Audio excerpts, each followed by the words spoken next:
Welcome back to the show, everybody. This is called the Business to Business Network Show. My name is Rex Parry, and if you've just turned on your car engine and the radio is on, you are tuning to a high-speed networking radio show that we broadcast every Saturday morning. My co-host is Jeff Obrasky, Homeowners Financial Group. Excellent. We give out names and phone numbers of real estate agents that can help you make money, save money, find out what's happening here in the Valley of the Sun. Our next guest is Pam. Introduce yourself, please. Pam Olmstead with Homesmart Real Estate.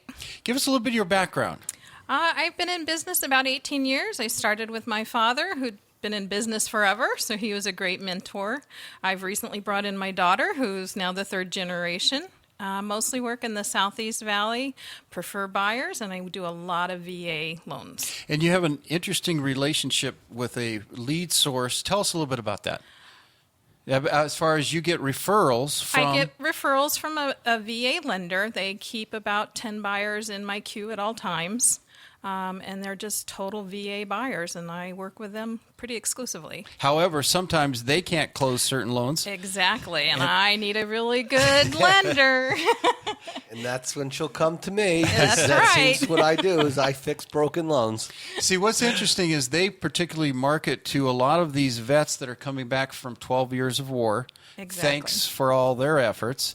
And yet there are a lot of them are settling here in the Valley of the Sun, especially in the Southeast Valley.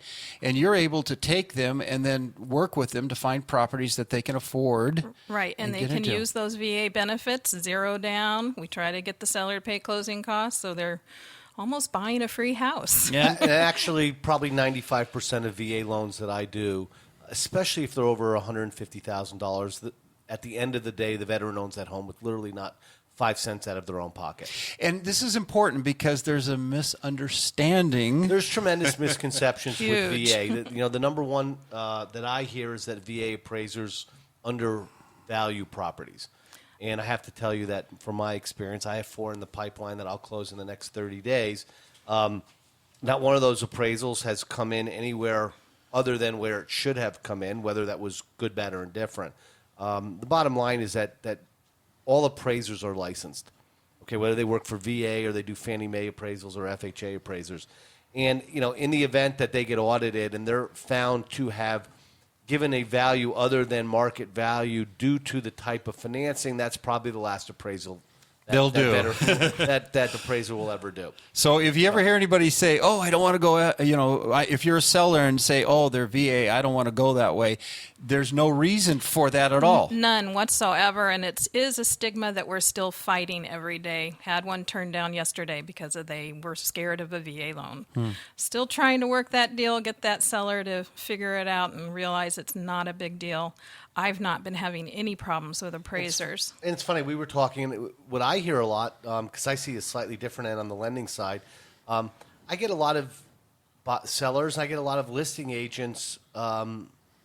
A lot of people today feel it's almost patriotic Yeah. to sell to a veteran. Help them out. So I think it's actually a pretty good time to be a vet. And in our market here, where prices are relative to the rest of the country really extremely affordable, it's a great opportunity for these guys. Tell us a story, maybe one of the most recent vets you've worked with. Are you seeing multiple offers out there, by the way? Especially in the price range I'm working. Because I'm working more the 150 to 250 range. Working in the Southeast Valley, we're having multiple offers, bidding wars again, still in those. And, for the really nice homes, if the house is kept up and well taken care of, yes, that's still going to happen. That's important, folks. You can't sell your house if you don't get it fixed up a little bit. Here's an interesting thing, too, and I would say probably 90% of the people in the industry, including lenders, do not realize this. VA has a second chance program. Okay, if you're a vet and you hit upon hard times during the downturn, and you had a VA loan and you gave it back via a short sale or a foreclosure, most veterans, most lenders, and every real estate agent I've ever met believes that individual is not eligible to buy another home with a VA loan, and that's totally untrue. Okay, they basically get one additional time. There's something called an additional entitlement. So in Maricopa County, if they're buying a home that's over $140,000, okay, between $140,000 and $417,000, and you did have a foreclosure 4 or 5 years ago, and you did leave the VA with a $80,000 shortfall, you can still come back It's only one time. It's not a perpetual like a normal VA loan is.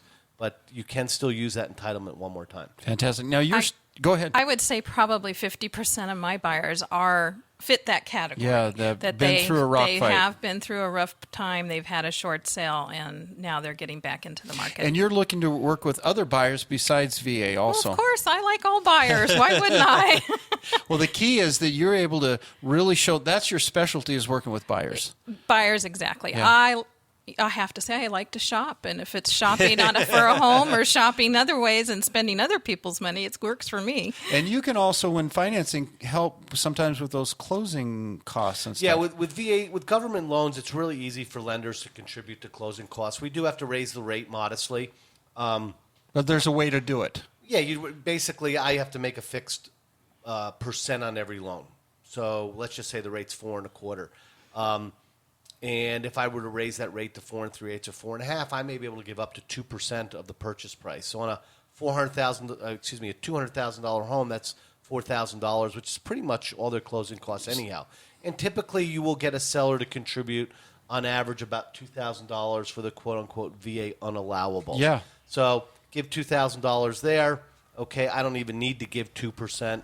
It works out wonderfully for them. Pam, let's get a phone number. 602-315-0492. You want a great real estate agent to find the home that you really want? Call Pam. One more time, the phone number. 602-315-0492. And for lending, it's Jeff Obrasky, Homeowners Financial Group, 602-445-9094.